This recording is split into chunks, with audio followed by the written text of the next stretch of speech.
Would you like to see when your favorite Rainier Avenue Radio show comes on? Check out our show schedule, updated weekly at rainieravenue.radio.world.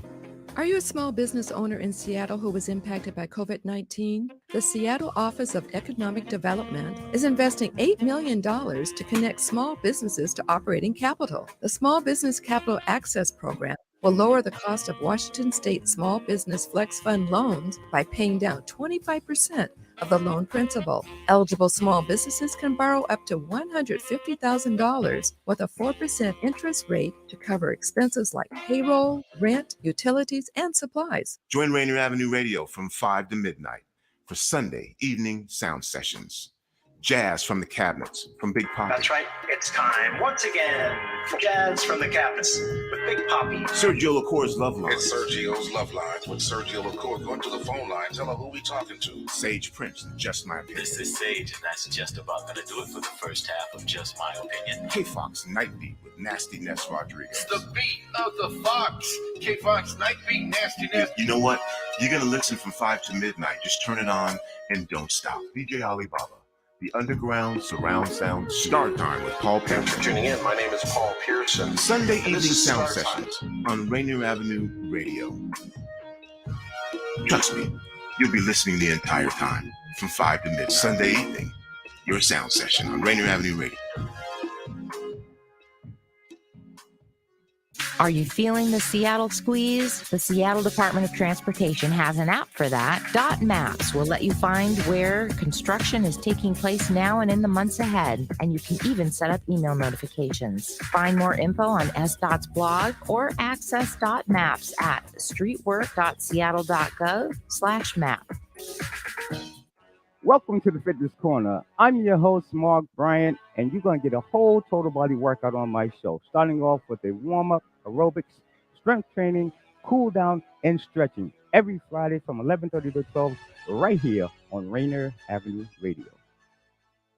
My name is Keith. I'm a barber from Tacoma, Washington. When the pandemic hit, it did affect me as a business owner. I had my own personal reasons why I didn't get vaccinated. But I was talking to a doctor, and he was telling me more about what it could do to protect us and our family. I wanted to get back to that once was, right? I do feel safe knowing that I am vaccinated. I just hope what I'm saying is reaching into people's heads to know that this is the best decision for all of us. To learn more, please visit hereforuswa.org.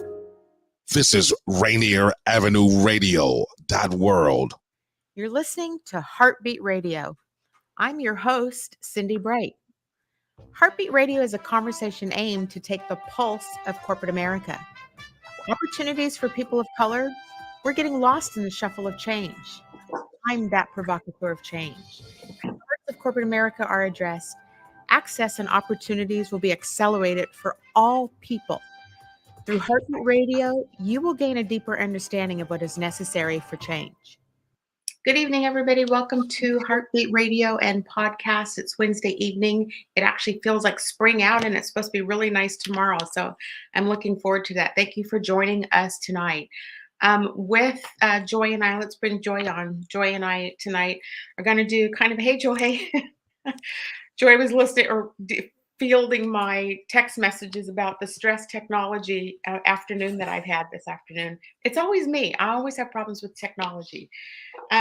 We are going to do some updates with you tonight on a few things and kind of tell you what's coming in the coming few weeks on how we're going to be talking about campaigns, because we are back at campaign season here real soon.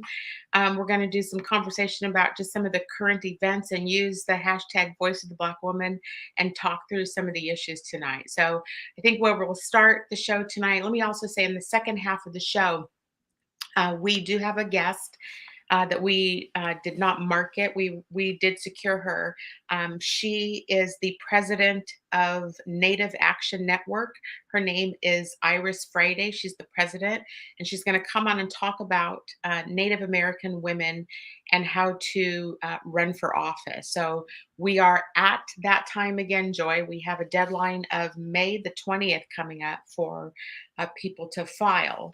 Many people don't know, so we try every year to let people know what this all means and what it entails. And if you ever think about running or are interested in, you've got about another 5 weeks to submit your name. We have some thoughts about some different fundraising and districts that we'd like to see some challengers in. Yes. We also want to talk about some races we think we should pay attention to this year. Yes. Yeah. First of all, super excited about our second half because we need more Native women to be running for office and in these leadership roles right alongside other women of color, like our Black women who are running. But let's talk about who's not coming back. Before we do that, let's start there. Let's talk about, I don't know if our listeners or viewers caught the article in the South Seattle Emerald about Kirsten Talley Harris not coming back in the 37th. And so I don't know, did you get a chance to read that article? I did. And I mean, I don't know about you. What was your first reaction? Because my first reaction was, like, I was truly sad to hear several people, but that was like the cherry on top when I read that she was like it's like, of all people, like she was in there, fighting, one of the most walking her truth. Yes, one of the most progressive candidates that we've ever had.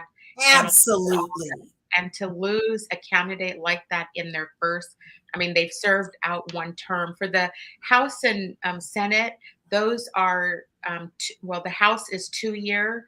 And so basically when you run and you get in, you only have like less than a year before you have to start trying to campaign again for the following year. So it's all over again. And you're also raising money in between the two sessions. You're trying to raise money, not a whole lot. You're not like during campaign raising money like we were, but you're still raising money. You're like, I'm going to run again. Fund me. I think the point in sharing this is it's a grueling, like we and need people to run. Yes. Know that Joy and I both have done this. So this is we're not just encouraging people without having done it. I've only ran once. Joy has ran twice. It's a grueling But process. what fuels you is your why. What fuels you is your why. And if your why is strong enough, it doesn't feel like it's grueling until you're at the end and you're dead tired and you collapse on, the day after the election. So, yeah. And for us, when I look at Kirsten, and I haven't spoken to her, and I am reaching out to her to bring her on to the show because we don't want to hear in her words. So I don't want to put words in her mouth. I will say, as from a professional perspective, my former HR, when I look at that, we lose high caliber talent like that in one cycle. There are many things that go on behind the scenes. We'll talk about some other races that we are going to pay attention to and aim to bring candidates on to talk about it. You see the fatigue. So let me just jump to in the 47th district, Senator Mona Doss is not rerunning. And so I read Senator Doss's reasons for not doing it again.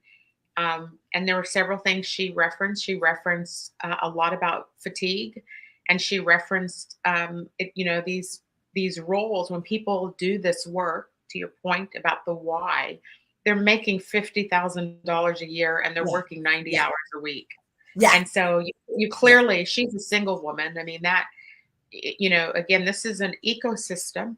Let's break this. This is an ecosystem set up so that we can't necessarily be successful there if we are of color, making 63 cents to the dollar and have to work 2 to 3 jobs, because both you and I were both holding jobs. I was running a business while I ran for office. So trying to hold that together. And I actually resigned from my job that first time to run for office because I didn't know. I thought you had to not be working. Well, and in that case, like people who have partners who can help keep a roof over your head. Right. So in Senator Doss's case, she's a single person trying to make it on $50,000 a year in Seattle. Right. Clear. And so King County. Yeah, not sustainable. Not sustainable. And then looking at the hours, like while they're in session, I mean, they're just on 24/7 and the mental drain the mental, you're pulled in all different directions. So you're caucusing with the Dems, you're talking to your constituents, you're making sure your staff is okay. You're also trying to balance work, family life, which I don't know how they do in session, but they try their darndest, and so the mental effects of that, it's a lot because you want to make sure you're doing the right thing. You're passing progressive policies that are helping to affect more people, particularly the people who are underserved, right? So that in itself is just so much. It's so much. And so, and not that I don't think either one of us were ready for it. I think I think everyone who runs is ready for it. But this year told the story. I think this is a year that a story was told when you have several folks that are just not coming back. And for us, it's the people of color that we are looking at, that we're saying, what is happening? Why are you not coming back? So she's in the 37th, and I'm not sure yet. We have to watch up until filing deadline is May the 20th. So we're monitoring who else is filing to run for these seats. Right. So there is a House seat open that we need to ensure we get some strong people running in. We're in an alarming year, I guess.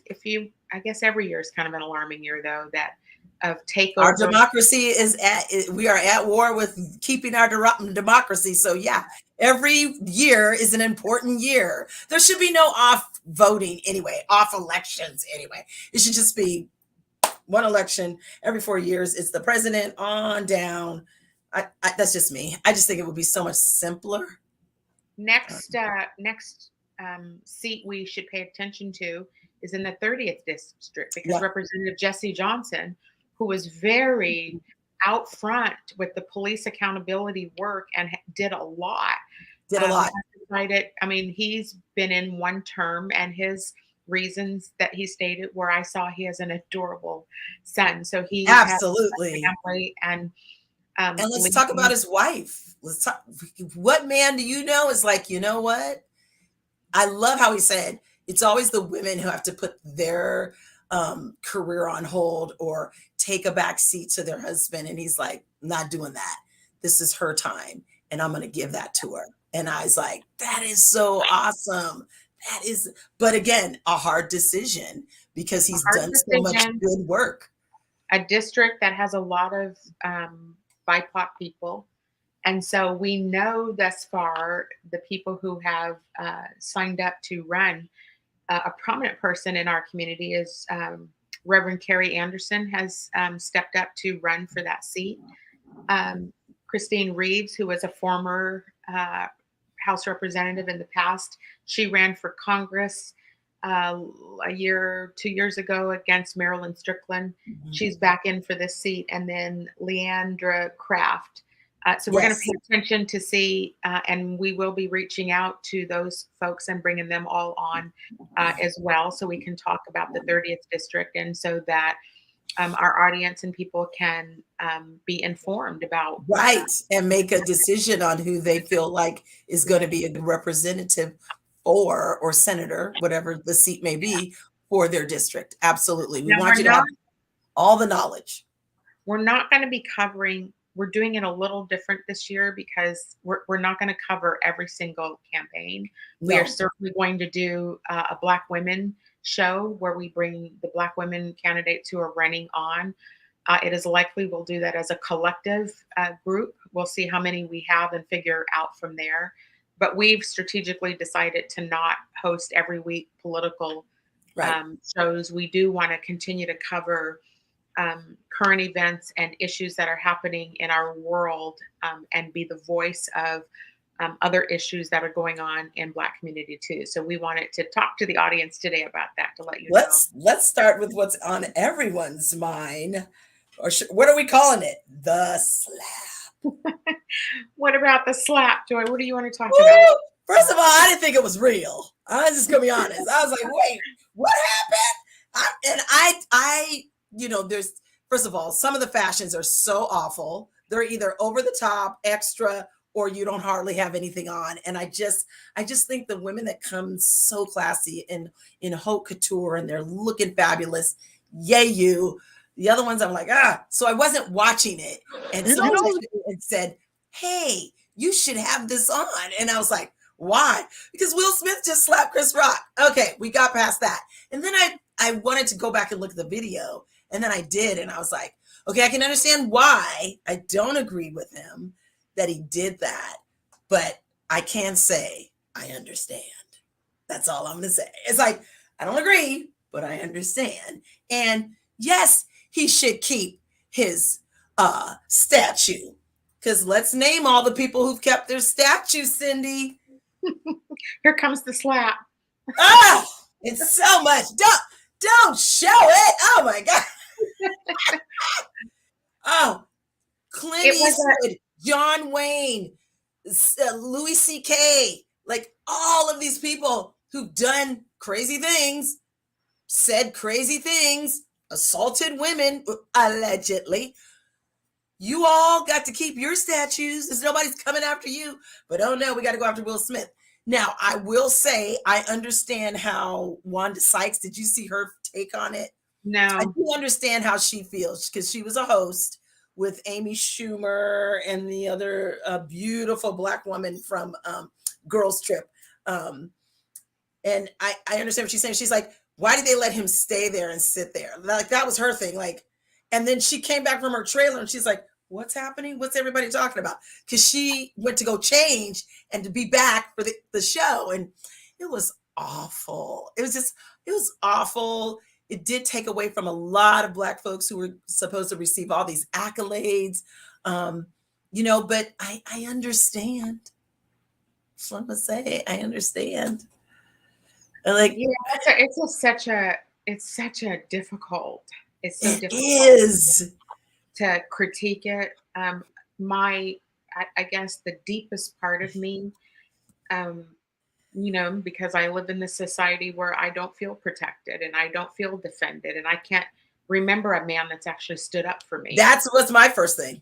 I can't ever remember anybody ever standing up for me, watching me get abused, watching me be disrespected. And so on one level, he had her back. And so that feeling that I got inside just to know somebody cares that way is something so unfamiliar to me. And I had that. My husband, I was trying to shush him all the times where he was sticking up for me when I was running for office. I was like, it's okay, honey. It's okay. Shh, it's okay. Isn't it though, just the fact that I say that, I mean, isn't that shocking to people that yes, we as Black women are living in a society under attack and never defended and never protected? Exactly. So that piece to it, that piece of it for me, and because he's done so, I mean, I'm such a fan of his, and I just finished watching Bel Air,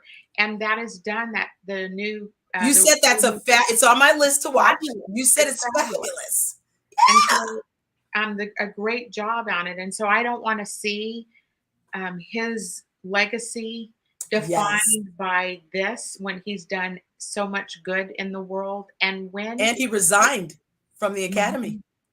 And people just don't seem to understand, I'm speaking from the voice and the lens of a Black woman, the society that Black men live in.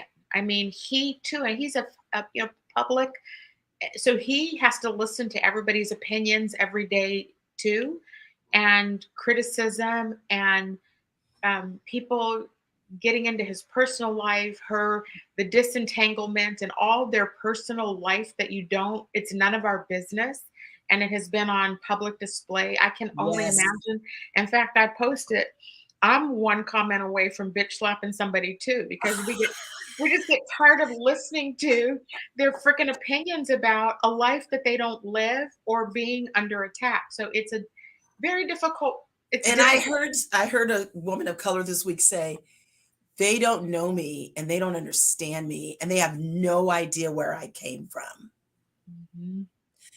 But on a daily basis, people make judgments and people call names and people make assumptions for women of color, particularly women of color in power.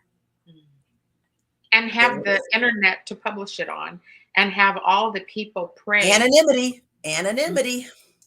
You know, just this is so minor, but this week I had to turn off comments on one of my posts because some white guy felt empowered to try to tell me that it's free speech and it's a public debate, and he was trying to check me.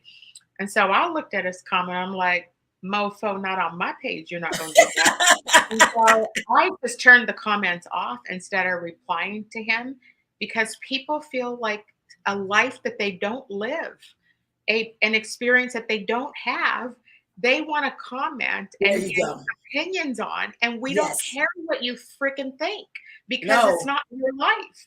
And so it's not your lived experience. Exactly. You don't get to debate us. You don't get to give us your opinion. We simply don't care when we're out here under attack, living this life here that is very social and very open. And, you know, my culture and my race is not up for debate, especially from you, who has no sense of who I am, where I'm from, what I come from. So like my identity as my family, what I went through, you know, you have no idea what may have been my trauma and what may have been my happiness. You have no idea.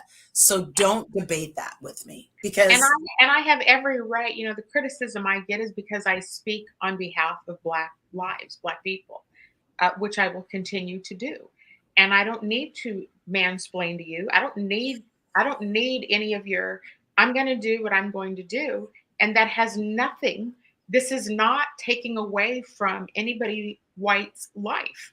This is simply an advocacy and a voice for people who don't have a voice. And because I unapologetically do this work, it subjects me to some of that stuff. It has subjected me to some, you know, lovely opinions on email and being called names by people like it's horrid. And, you know, I'm not a Will Smith. I'm not in LA on the red carpet. I'm right. You know, I'm just working kind of here out in the field, trying to make sure that we represent and give voice to marginalized community, marginalized people, and help deal with shared power, which is why we talk about politics. Exactly. It's about shared power. So, yeah, it's pretty, you know, folks who don't understand, who don't even do this work, and ask us. I mean, they ask, how do we talk about that? How do you talk about that? Aren't you fatigued? Yes, I'm fatigued. We're tired, but we got to tell you, we're tired of telling you how to treat us. And until folks are treated the way they should be treated, we're going to keep bringing this up. And I think a lot of times we have the hard conversations that other people are not willing to have. Mm-hmm. And we bring guests on who are willing to have those conversations with us. I saw a great somebody, their post wasn't great because it was white people commenting on the whole Will Smith thing. And I thought, I am really offended that you all are commenting, but be it as it may, everyone's commenting on this event that happened. But some of the comments below were what I was like, ooh, I'm going down a rabbit hole. I have to stop. It's toxic. It's so toxic. And it really gives light to people who may have been in your life. It gives light to really what they think. And they don't even realize it. And people that we didn't expect would think that way. Yes. So really shocking. You know, it has the last, 3 or 4 years has really revealed a lot to us as Black people. Yes. We knew a lot. We've lived in the system, but we now have an even deeper understanding of how gross and deep it goes. Let's give another highlight. If the producer can pull this up for me, because this is just a classic. I love Celi's comment. Cili Reagan's comment. I believe there's a reason you call your private life private. Hello. Yeah. I love that. Let's talk about really quick the example of, first off, we passed in the legislature, this in the last 2 weeks, we passed the Crown Act, and the Crown Act is about Black. I thought we already passed that. But here we are in the news with the young woman who was competing she was in a competition and she was being trying to be disqualified for having beads in her hair. And all of the people that came to help her, because they just look for the littlest things, her hair, beads in your hair. You have jewelry. They said it was jewelry. And they were like, you have to take that jewelry out or you're not going to qualify. And everybody came over and helped her take those beads out of her hair. Even the people she was competing against, because they saw the look on her face. And let me just tell you, as a Black mom, I would come unglued at a competition if someone did that to my child, boy or girl. I would come unglued.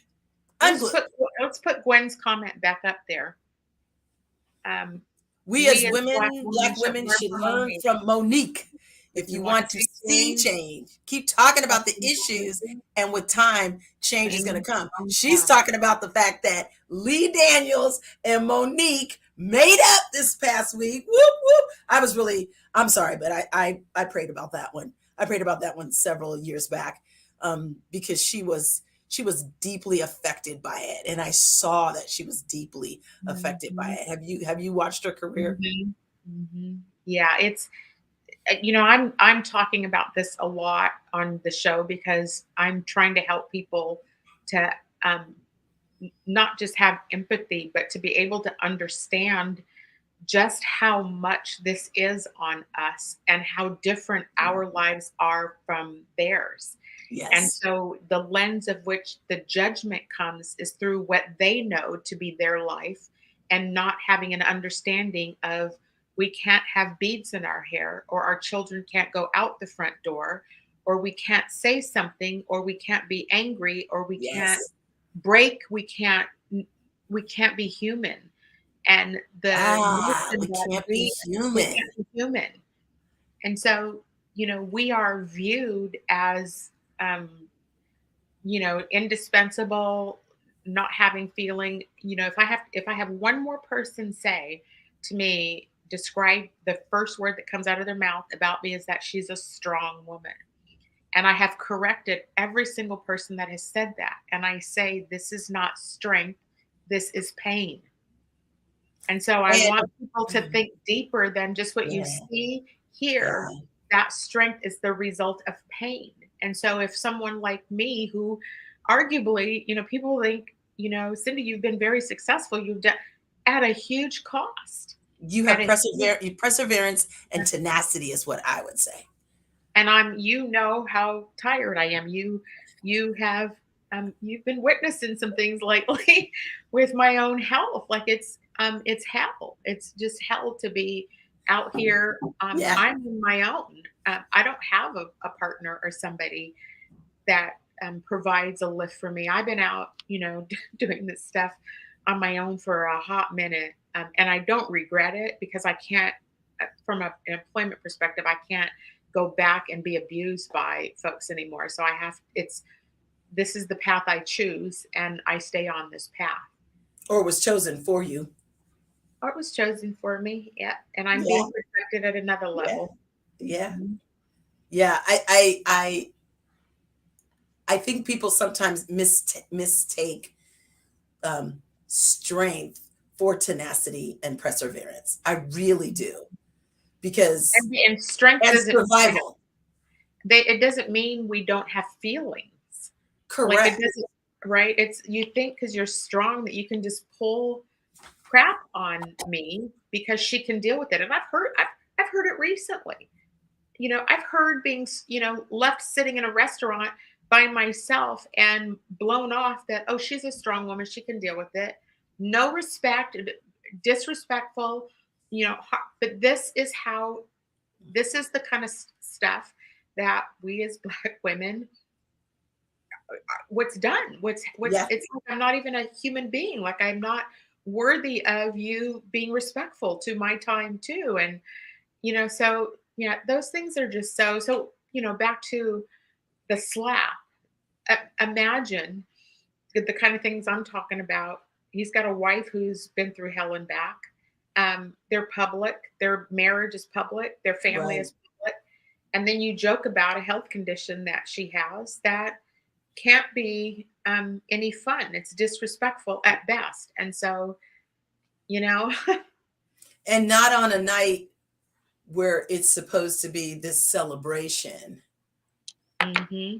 Yeah, exactly. It's not on a night where it's supposed to be a celebration. But again, I say I understand, but I just, it's a lot. Listen, we're going to go ahead and take a quick commercial break. And when we come back, we've got Iris Friday. She is in the waiting room waiting to come in. And so we're going to get to hear about the Native Action Network, what they do, and the encouragement back for Native American women to run for office. So we'll be back in just a couple minutes.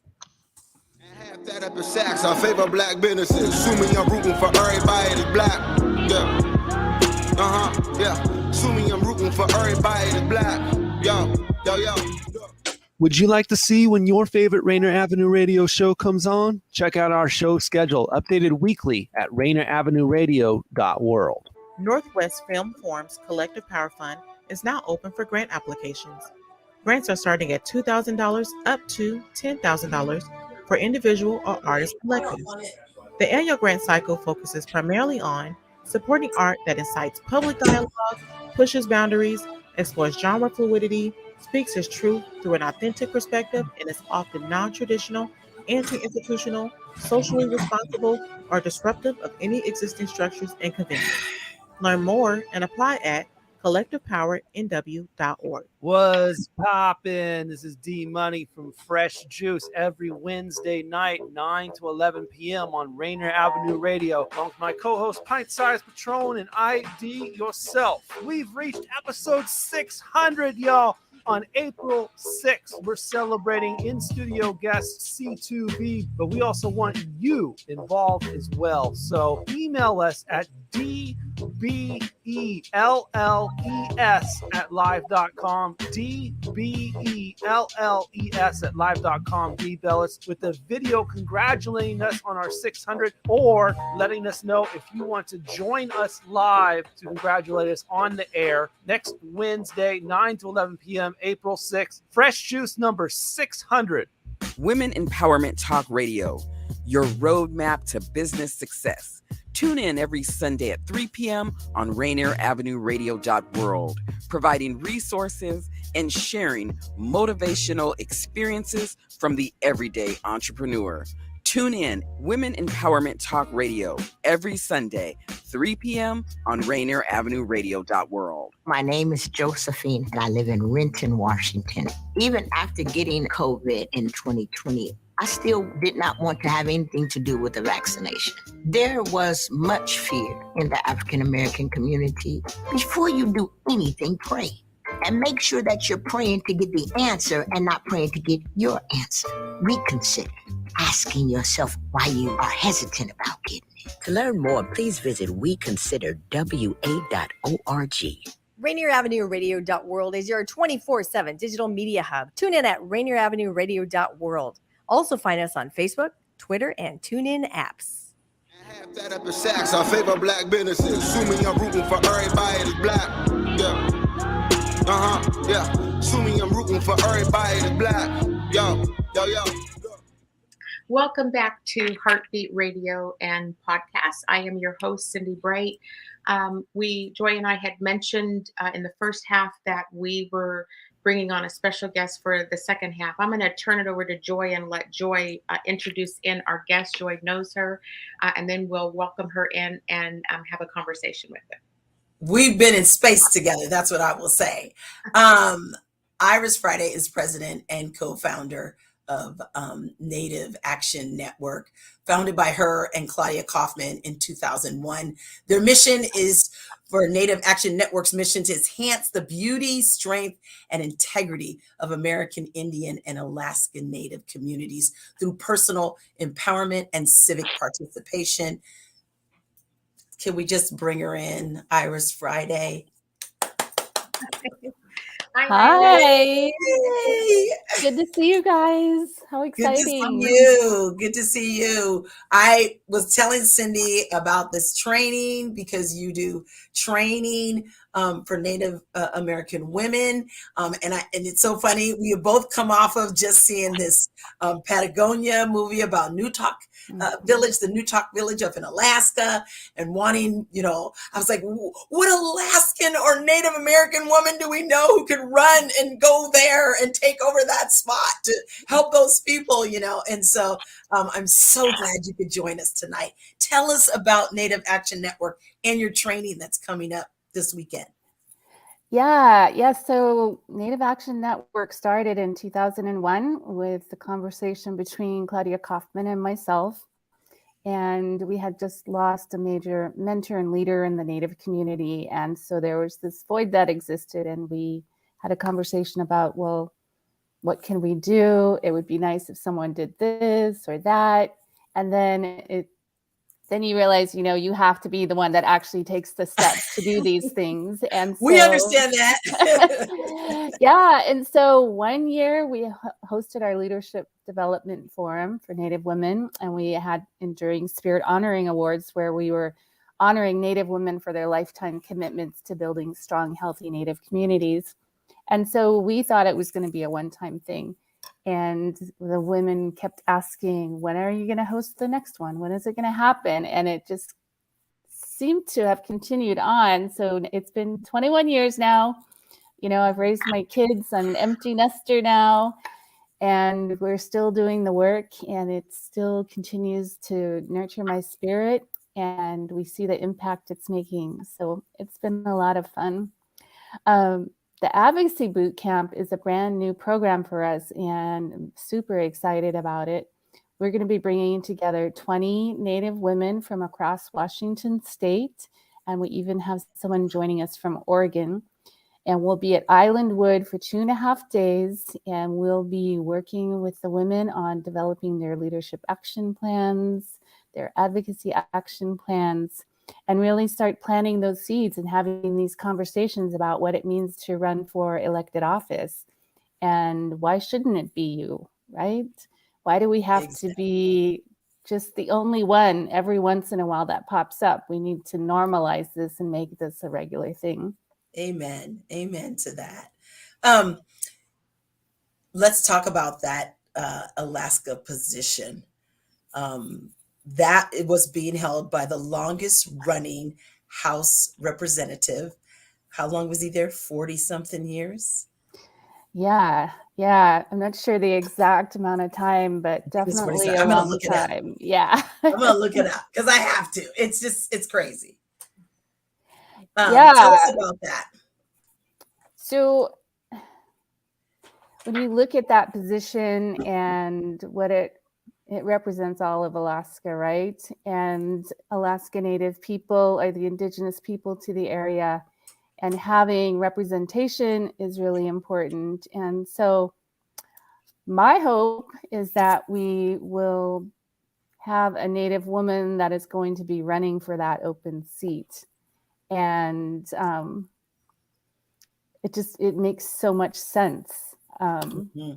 To have a Native woman who's been there all of her life, who's been a steward of the land, who works to protect the environment and the resources, the salmon, our forests, and just know somebody who would be a great potential candidate for that position. So we'll continue to nudge and encourage. And are you connected at all with Lisa? Do you know who Lisa Weber is? In the 48, she's the chair of the 48th legislative, the LD. She is a Native American woman. And Margaret Moore, who runs, it's called Women of Color in Politics. She is an Indigenous woman who are both fairly active in the Indigenous space with trying to recruit and source and help and promote women of color in general, but they are specifically look for Indigenous folks also. If you need introductions to them, we're happy to make those introductions for you. That would be great. Yeah, definitely. Would love to make the introduction. Can you say the name of Margaret's organization again? It's Margit. It's Margit, Margit Moore, and the organization is Women of Color in Politics. I think their website just went up, or it's being worked on, but she's definitely the chair of the endorsement committee in the 48th district, the diversity endorsement committee, and Lisa Weber is the chair of the 48th district Democrats there. She's the other Indigenous woman that works on some of those issues. They would be great people for you to connect with. Absolutely. Thank you. So I did look it up. So Don Young, he was there from 73 until 2 weeks ago when he passed away. That's 49 years. Wow. Longest serving in history, I think. A representative in Washington, D.C. Let's get a Native woman in that seat. I would love that. I definitely would work Right? towards that for sure. Right? Yeah. Yeah. So good. I am super excited that you guys are doing the work that you're doing. I'm an Emerge Washington graduate. Emerge is national. And I just feel like the more training that's out there for women, particularly women of color, LGBTQ women, the more we're going to have representation that looks like us throughout in DC, throughout our state, throughout other states. And we'll show women the confidence that they can have to go out and run for office. Both Cindi and I ran in 2018. And then I don't know if you want to call it crazy, but I wanted to come back and do it again in 2020. And I did it again. But you know what? I always say it led me to so many awesome things. Like it led me to Cindi running that first time, and then now doing the show. Running in 2020 led me to the path that I am on with Washington Conservation Voters, which is how I met you through Alyssa Macy. And so I am super pumped for just the widespread reach that you're going to have when you get all of these women start getting educated through your program. Tell us about the program. What do you talk about in these programs when you have them for 2.5 days? Yeah, so we'll begin with a reception in the evening. They'll get to network with elected officials who will be joining us from the 23rd district. And, that'll be their opportunity to hear some great stories, but also just to kind of get that confidence of networking, talking to elected officials, recognizing, they're just like you. There's nothing different. No. So just making it so it's a more relaxed opportunity for them. And then they'll go through their introductions and get to know each other that evening. Good. And then we start in the morning talking about communications and introductions. So they'll walk through some exercises with that. And then we've got someone coming in who will be talking about working in the state legislature and lobbying and what that looks like and how to have a voice and a seat at the table. Yeah. Good. And then we have some folks like yourself who will be joining us to talk about their campaign experience. And this will be a good opportunity for them to ask questions and just hear personal experiences, which I'm very excited about. And then we'll do... Iris, don't bring me. You're don't want to run if I get through talking with them about what that experience is like. I'm sort of joking, but sort of not. It's hard. Iris doesn't know, I don't think, Cindi, that Cindi had a D-on-D race. So that's, and so what we've tried to do is highlight that issue in Emerge. So you can say, there may be a day where there's 3 Emerge sisters running for 1 seat. You're not running against that person. You are running for that seat. So, and you got to have a whole lot of confidence because there's this whole, which Cindi and I had no clue with, tiering of races. And you just got to get in there and do your work and run your race and not worry about that. Because what happens is all of a sudden they go, oh, that person's serious. And I think, truthfully, I mean, Joy will be able to talk to all of this, but truthfully, there is a good learning in D-on-D races because Yes. Joy's and my experiences were in the Totally first race different. totally different. And so she Yeah. was running against an R. So she had a lot of support from the D's for her race. In the D-on-D races, you don't necessarily get the backing of, or, you know, the kind of support that you get when you're challenging an R. And so, but, you know, money is everything. And so, you know, Yeah. that's the biggest part, I think, if for any listeners who are even thinking as we're talking tonight on air, you know, money is the big deal. And so the more money you can raise, the more money in your pocket, the more you can get name recognition and get out there. And so Yeah. programs like what you're putting on, Iris, programs like Emerge, where Joy came from, I just ran on guts and grit, and you know, and I did fairly well for a first-time candidate, but I'm just don't have the desire to do it again at this juncture. So, but we can find a whole lot more women who have a lot of guts and grit and can go grind it out. And Absolutely. I'm just old, and so I'm just old. I'm not going to kill myself for public office. But I will say this. I take pride in the fact that Joy and I were one of the first Black women that ran for office here in Washington State. And so people saw what we did. So we kind of paid away a little bit for other people to know. I mean, I remember people were like, who is she? I'm like, Exactly.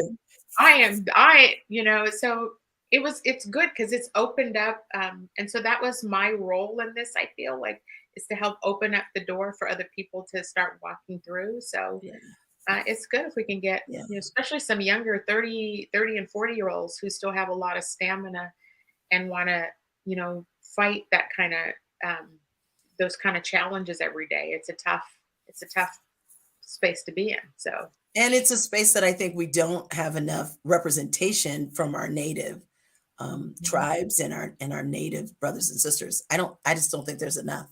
Just like I don't think there's enough Black women that are in there. I think we need more, you know? So why shouldn't our representatives look just like we all look? And so. Exactly. Yeah. And Cindi, what you said about, you know, being the first and then others coming behind you. Yeah. Claudia Kaufman, who is one of the co-founders of Native Action Network, was the first Native woman elected to the Washington State Senate. Yeah. And then after that, we saw a lot more candidates running for office. And so, you know, we have President Deborah Juarez at Seattle City Council, Deborah Lekanoff, who's a state representative. We've had some folks elected on city councils up in Bellingham and Shoreline. So it's been exciting to kind of see that growth, you know, not necessarily kind of that monumental growth that we want to see, but it's incremental growth and it's happening, and we're seeing more and more candidates, which is exciting.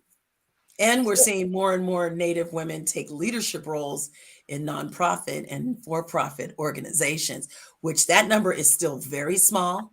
I happen to just feel very blessed to be able to work at a nonprofit that has a Native woman in the CEO position. But when I saw the numbers of how many there are, I'm like, why is that? This is environmental space. This is what they do. This is what they know. It's like they should be running all of these places, you know? And so it's like, wait, why is that? Oh, we don't have that. It's just like Black women, Asian women, Hispanic women. It's like, wait a second. I mean, Cindi tells the stat all the time. What is it? 63 cents on the dollar? Are you kidding? Really? Because that's not a lot. And so we need to normalize that, as you guys said earlier, just normalize the fact that we have women of color in leadership roles. And normalize that white women can work for women of color. It doesn't be the other way around. Yeah. And so we have to start, you know, to your point, Iris, about the first going and the people out there, you know, we have to role model that they can work for us too. We're not just the help. You know, we are educated. We are, you know, this is their space, that environmental, that should be dominated by Native American women. It should be dominated. And so we have to start normalizing that areas of, like leadership now in today's world, from my perspective, women of color should be dominating leadership roles, because what the world needs right now are people who understand equity and people who understand marginalization. And so the days of the old, regime of just trying to control people, are gone. And so we got to help you. We got to make sure your programs are successful, that we help you get people into these programs so that we can propel women out there so that they can run and they can lead. And then we get the news and we get them on Heartbeat, and they get to see the leaders that are out here doing this work. And so they see us as leaders. Yeah. Okay. I don't think I have to say anything else. Iris, thank you so much for just coming on and talking just for a few minutes with us about your thing. I will be there. Do not worry. I'm trying to bring a gaggle of women with me. Do not worry. We will be there. If it's just me and one other person, we will be there for you. So don't worry about it. We will be there. I will see you Saturday. Thank you so much for coming. Thank you for coming on with us, Iris. Oh, thank you so much for having me. Thank you for all the great work that you guys do. Okay. Yeah. Appreciate you. Soon. Thank you. We appreciate you too. Okay. We'll see ya. Okay. Are we going to try to put up that? It's just so awesome to meet her and to have her come on and see where her heart is. In 21 years, she's been doing this, right? And so talk about the passion and what God puts on our spirits and the women that he unleashes to go out into the world and do this work. It's a new day. It's a new day. I love that. It's a new day. Yes, it is. They have so many programs, and they have a youth program. So they're starting early. They're starting their youth early on. Here are the things that you can do, and you can start preparing yourself, and you can take classes. And so going into college or going into your trades program, what you want to do and how you can come back and feel like, you know what, I'm going to give back to my community. I love it. I absolutely love it. And we reemphasize this again. It's a new day for leadership in this world. Yes. We shouldn't have to work as hard as we do to get, recognized and promoted and watch what our Supreme Court justices, who are way more than qualified than any of the people who put the rules in place. But have to sit there and be questioned by people who are not qualified to be on the Supreme Court. That's what kills me. But I think what's important about all of this is how visible it is now. Because for all the time we've been talking about this, we've been telling people what's been going on with us inside of companies, organizations. And the only thing they wanted to say is, well, but you didn't have, but you don't have, but you haven't done this. And now what's happened is, did you see the comparison chart of Comey Barrett, the beer drinker, and look, the beer drinker, but I love beer. Well, here we are now. She said nothing like that during her little time in that seat. She said she was poised. She answered. Her experience. Did you see how much she'd done compared to the other two? And so when you put the game out there, what's happened now is, these folks created a game that we've now beat them at. Because when you look at the highest level of advanced degrees, it's Black women, right? When you look at the people in the communities that are out doing leadership work, it's Black women. So when you start looking at the qualification criteria in the past, it was who's going to uphold the patriarchy. That's how the women got in. That's how the white women got in. It's who was willing to uphold this system. And so they could waive any intelligence or education or anything that's required. Because you were cute? Was it because you were cute and blonde and protected? And so now here come all the women. Here come all the BIPOC women who are like, all right, we're born in the 60s. Blowing shit up. Our parents taught us what we needed to do, right? We got to see what our parents went through. And so our parents suffered. We come out as warriors to fight. Right. And now we're handing this baton off to our children too. And so what they haven't prepared themselves for is the fact that we ain't playing. And No. so you put a game out there, and now we're beating them at their game. And so now they're trying to come up with other ways. When I listened to I couldn't even, the whole Lindsey Graham and all those WBs that sit there and hold positions of power and destroying women's lives. Right. And for women who support those kind of men, I don't even know how they could work for them in DC. I guess I'll find out. I'll be there in May. I guess I'll find out. Who are you and why do you work for these vile people? Like, don't you want to work for someone who's like really doing the work and doing good work for all people? That's all I'm saying. Don't you even want to work for anybody who respects you? Hello? I mean, these fools don't even respect women, and these women are kowtowing to these people. Let me say this. I admire Ketanji Brown for so many reasons, one of which is you were articulating her poise and all. I don't know.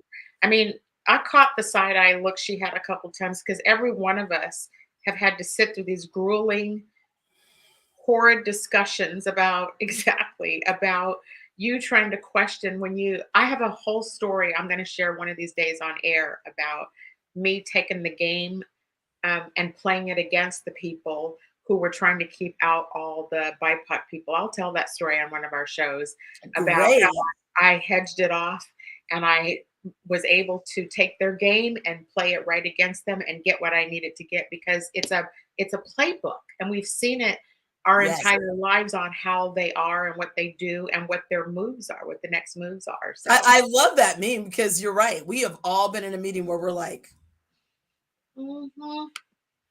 where you have to. Are we done yet? That's what my face always said. Are we done yet? The most poised. It's hard to keep the looks off your face. Or I don't have a poker face. I learned that running for office because as soon as one of the people that was in the forum started talking and I knew he was lying, I would just look over and be like, did you really just say that? Oh my. Okay. The truth is, you want to answer the question like, let me give you the true facts. So yeah, we've all been in those times where you have to have that look on your face. And I think she did a fabulous job. Shout out to Ketanji. Shout out to Judge. The Judge Ketanji. Yeah. Yes. The judge. Yes. Yeah, I'm super excited for her. I hate that she had to go through what she had to go through, but I'm super excited for her.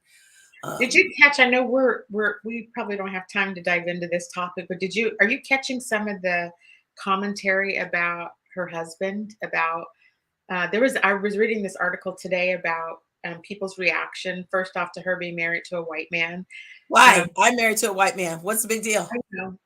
Well, we don't have time to go into it today. You don't, but we should do a show about that. We can do a show about that. But I just found it fascinating to read some of the things because she was compared with Vice President Harris because Vice President Harris is married to a white man too.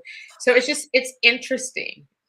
There's so many dynamics around that that we should probably talk about on one of our. We should. I used to tell people, I used to say, you should sit down and have a conversation with me if you want to know all the things. All the things. I will answer any questions you have that are appropriate about why I'm married to a white guy. It's not a prejudice. It's a preference. Hello. We will get to one of those topics. I have never dived into those kind of topics on air here. Yeah. Anyhow, I love it. Fascinating to read it. And I was happy to see that she had a husband there who could embrace her when all that stuff was going on because it was just so horrific for her to have to sit there and take that mess and continue to be polished and poised because if she dared breathe or raised her eyebrow, the whole headlines would be angry black woman. Angry black woman.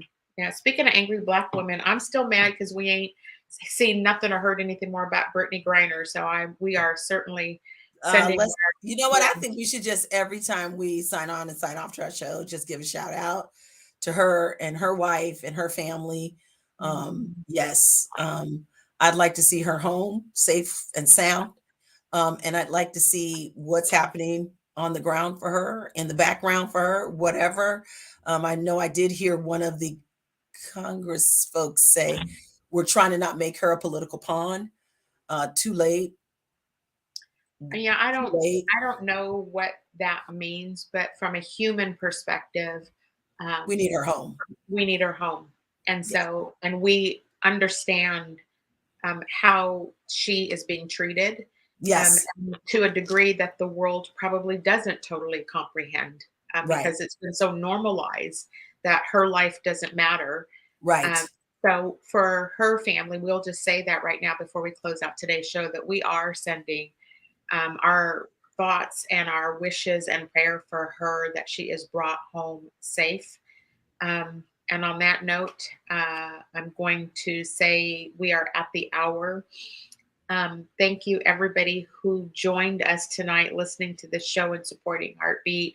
We are going to continue. Just to recap quickly, we will, after filing deadline of May the 20th, we will start to have some of these races that we feel that you need to pay attention to. Here's some key filing dates. Thank you for showing those, Daniel. The final filing date is May the 20th.